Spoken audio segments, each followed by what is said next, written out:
Ya Rabbim, bugün yine kökçüme gubar dolup, qan ağlayır ürəyim, qələm, vərəq istəyirəm.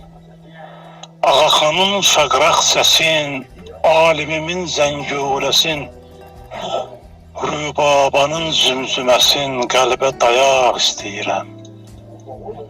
Aftendelin qarmonundan bir qoç əli səslənəydi. Habilimin kamanından dügah, rəhab istəyirəm. Ədalət öz sazıyla ruhumu çəkəydi dara. Dübeyti baş sarı telə daraq istəyirəm. Eldarlı həsrətim də ağladaydı el obanı. Mən onun kərəmini başqa sayaq istəyirəm.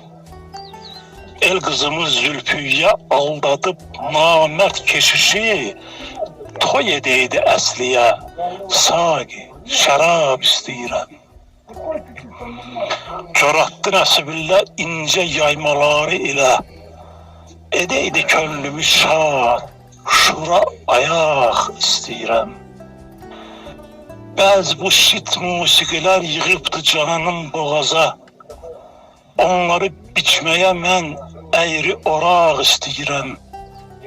Ailəydi vahidim, tüstələdəydi papiros, deyəydi şeir qəzəl, bir yaşıl bağ istəyirəm. Allahı öldürməyib, vaxt verəydi miskərinə.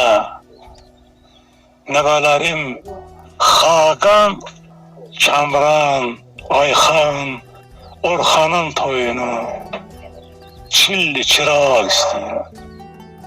Nəvələrim Xaqan, Kamran, Ayxan, Orxanın toyunu, çilli çıraq istəyirəm.